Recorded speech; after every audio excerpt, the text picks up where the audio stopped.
খুব আপনারা সবাই অনেক বেশি ভালো আছেন। আপনাদের ন্যাশনালে পরীক্ষা নিয়ে অনেক অনেক প্রশ্ন, যতটুকু সম্ভব আমি আপনাদেরকে কমেন্টে বলে দেওয়ার চেষ্টা করছি, কিন্তু এত কমেন্ট যে সবারই রিপ্লাই দেওয়া সম্ভব হয় নাই। তার জন্য ভাবলাম যে আমি যদি আরেকটা ভিডিও করে আপনাদেরকে দেই তাহলে আপনাদের বুঝতে অনেক বেশি সুবিধা হবে। কিন্তু দিগদর্শন বইটাই কিনি নাই, আমি সবগুলা বই কিনছি। তুমি যেহেতু দিগদর্শন বইটা বের হয়েছিল না, এই জন্য আমি এই বইগুলা কিনছিলাম। দর্শন বইটা যদি প্রথমেই বের হইতো তাইলে আমি এই বইগুলা কিনতাম না। এখানে আমি টোটাল 4টা বই কিনছি, আর এই 4টা বই কিনতে আমার দাম পড়ছে 2500 টাকা। অন্যদিকে আপনারা যদি শুধু দিগদর্শন বইটা নেন তাইলে আপনাদের 600 টাকার মধ্যেই হয়ে যাচ্ছে। ইংলিশ বিচিত্রা যেমন প্রত্যেকটা জিনিস ডিটেলস দেওয়া আছে। তো আমাদের ন্যাশনালে পরীক্ষা দেওয়ার জন্য কোনো কিছুই অনেক বেশি ডিটেলস পড়তে হবে না।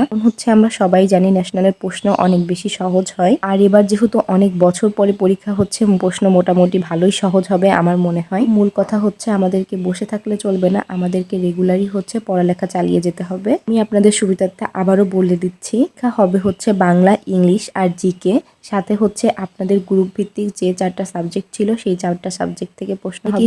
গ্রুপ ভিত্তিক জিনিসটা বুঝতে পারতেছেন না, আপনারা মানবিকে যে 4টা সাবজেক্ট নিয়ে পড়ছেন সেই 4টাই গ্রুপ ভিত্তিক সাবজেক্ট।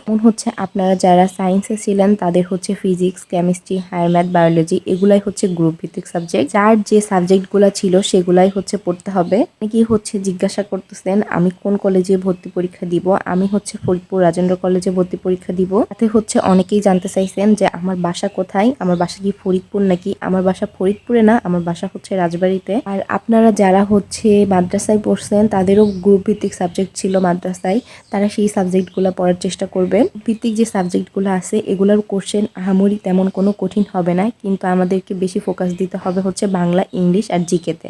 আবার আমার কাছে জানতে চাইছেন যে আইসিটি প্রশ্ন কি হয় নাকি। আইসিটি প্রশ্ন হতে পারে যদি দেখা যায় যে জিকের মধ্যে 2-1টা দিয়ে দিতে পারে তারা। দর্শন বইতে আইসিটির 5টা অধ্যায় নিয়ে প্রশ্ন আছে, সেই 5টা অধ্যায়ে খুবই কম এমসিকিউ আছে, আমরা সেটা পড়ার চেষ্টা করব। তাইলে জিকের মধ্যে দিয়ে দিলেও আমাদের কোনো সমস্যা হবে না। দর্শন বইতে আগে যেসব প্রশ্নে পরীক্ষা হয়েছে সেই সব প্রশ্নও দেওয়া আছে। দর্শন বইটা যে মানবিকের জন্য শুধু তা না, মানবিক, বিজ্ঞান, ব্যবসায় সব শাখারই দিগদর্শন বইটা আছে।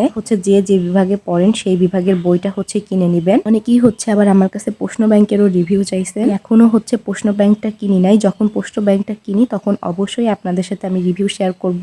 অনেকেই আবার আমার কাছে জানতে চাইছেন যে দিগদর্শন বই কেনার পরে আবার কি আমাদের প্রশ্ন ব্যাংকও কিনতে হবে নাকি। প্রশ্ন ব্যাংক কিনলে আপনি নিজেই দেখতে পারবেন আপনার পড়া কতটা কমপ্লিট হয়েছে। জন্য আমি সাজেস্ট করব যে দিগদর্শন বইটা পড়া হয়ে গেলে আপনারা একটা প্রশ্ন ব্যাংক কিনে নিজেরাই পড়বেন। তারা দিগদর্শন বইটা কিনছেন তারা বইয়ের পিছনেই দেখেন প্রশ্ন ব্যাংকেরও ছবি দেওয়া আছে, আপনারা চাইলেই এই প্রশ্ন ব্যাংকগুলো কিনতে পারেন। আমি যখন কিনি অবশ্যই আপনাদের সাথে প্রশ্ন ব্যাংকের রিভিউ শেয়ার করার চেষ্টা করব।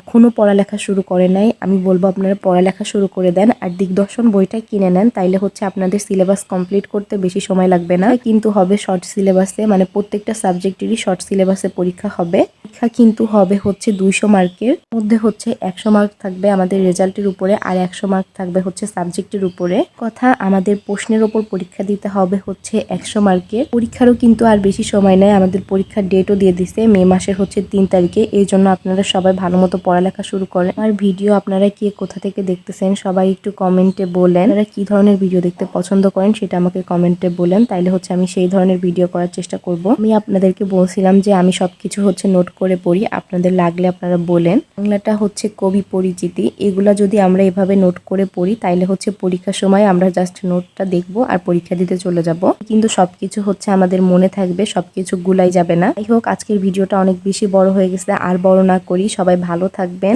যদি আরো কোনো প্রশ্ন থাকে আমাকে কমেন্ট করবেন, আমি রিপ্লাই দেওয়ার চেষ্টা করব ইনশাআল্লাহ। আজকের মতো এই পর্যন্ত, সবাই ভালো থাকবেন। আল্লাহ হাফেজ।